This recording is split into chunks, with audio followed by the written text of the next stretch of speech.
Assalamualaikum warahmatullahi wabarakatuh. Kita akan melanjutkan pembelajaran berkaitan dengan pesawat sederhana. Yang ketiga yaitu katrol. Katrol merupakan pesawat sederhana berupa roda yang sekelilingnya dilalui oleh tali atau rantai yang berputar pada sebuah kerangka. Prinsip kerja katrol yaitu mengubah arah gaya sehingga kerja yang dilakukan lebih mudah. Ada 5 macam katrol, yaitu ada katrol tetap, bergerak, ganda, rangkap, dan bergandar. Kita pelajari satu-satu. Yang pertama yaitu katrol tetap. Prinsip kerjanya sama seperti pengungkit jenis pertama, yaitu titik tumpunya. Kita lihat pada gambar A, letak di antara titik beban dengan titik kuasa. Dan jarak titik beban dengan titik kuasanya kan sama, karena sama-sama jari-jari dari lingkaran, maka keuntungan mekanisnya dapat diperoleh dengan membandingkan jarak AB per AB, sehingga diperoleh KM-nya adalah 1. Sehingga pada katrol tetap tidak dapat keuntungan mekanik, tetapi didapatkan keuntungan arah saja. Sebagai contoh itu kita memanfaatkannya pada aktivitas menaikkan bendera, menarik air dari sumur, dan menaikkan sangkar burung pada acara lomba burung. Contoh soalnya, ada seseorang menaikkan beban 50 Newton dengan katrol tetap. Berapa gaya yang diperlukan? Karena katrolnya tetap, maka gaya yang diperlukan sama dengan berat beban, yaitu 50 Newton. Katrol yang kedua, katrol bergerak sesuai namanya, maka kedudukan katrolnya berubah saat dipakai. Dan prinsip kerjanya sama dengan pengungkit jenis kedua, yaitu titik bebannya yang A, letak di antara titik tumpu yang C dengan titik kuasa. Atau dalam artian, lengan kuasanya ini 2 kali. Lengan kuasanya kan dari B ke C. Sama 2 kalinya AC, maka lengan kuasanya itu 2 kali lengan bebannya AC. Sehingga atau lengan bebannya itu setengah dari lengan kuasa, sehingga persamaannya berlaku yang F kali LF sama dengan W kali LW. LF-nya ini 2 kali LW ini, sehingga diperoleh KM sama dengan 2. Jadi untuk mengangkat sebuah benda dengan katrol bergerak, gaya yang diperlukan adalah setengah dari bebannya. Jadi katrol bergerak ini berfungsi untuk melipatkan gaya. Contoh soalnya, ada beban 50 Newton diangkat dengan katrol bebas. Berapa gaya yang diperlukan?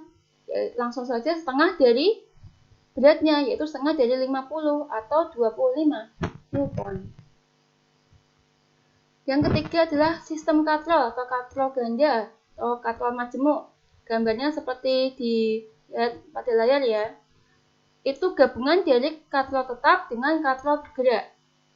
Persamaan yang berlaku, F sama dengan setengah dari berat. KM-nya juga sama, yaitu 2.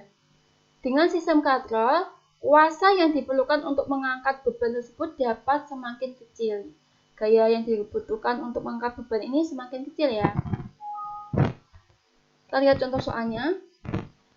Dengan katrol majemuk, seseorang akan mengangkat 50 Newton beban. Maka gaya yang diberikan berapa? Setengah dari berat beban, yaitu setengah dari 50 atau 25 Newton. Yang keempat adalah katrol rangkap.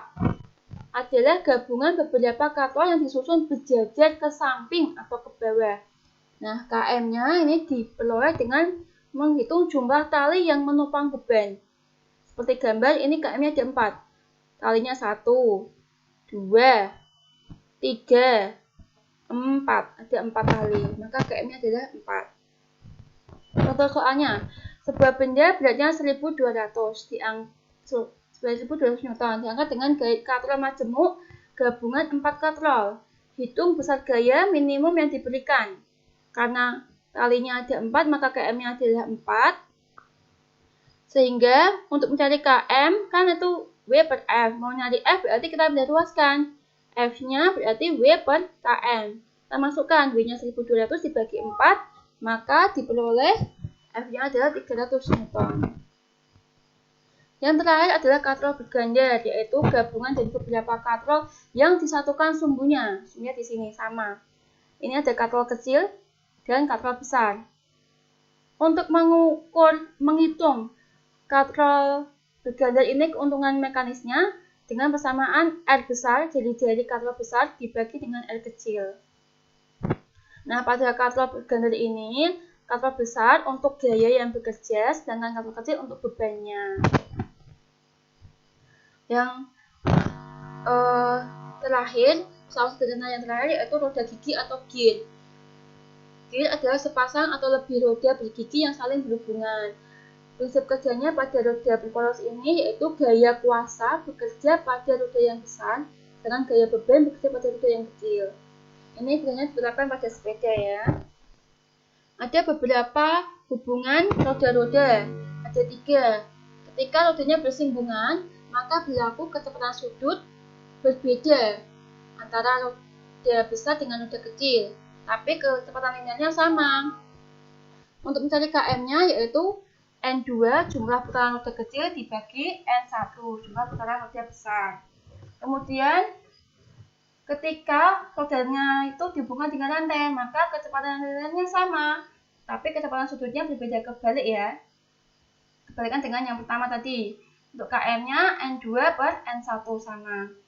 Nah, sedangkan ketika rodanya seporos, maka berlaku kecepatan sudutnya sama, tapi kecepatan linearnya berbeda.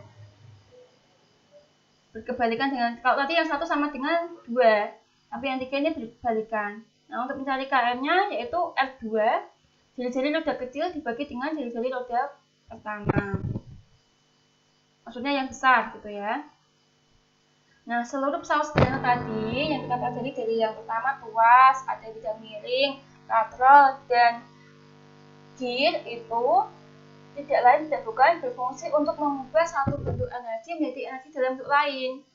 Nah, namun yang tidak semua energi itu digunakan. Nah, untuk mengukur perbandingan antara energi keluaran dengan energi masukan atau efisiensinya digunakan persamaan energi keluaran dibagi energi masukan total. Kemudian submateri selanjutnya adalah hubungan pesawat sederhana dalam rangka manusia. Ada 2 rangka manusia yang menerapkan prinsip pesawat sederhana, yaitu yang pertama, otot-otot leher bekerja dengan prinsip pesawat sederhana ketika kita mendongakkan kepala. Ketika dianalogkan dengan pesawat sederhana, maka titik tumpunya itu ada di leher.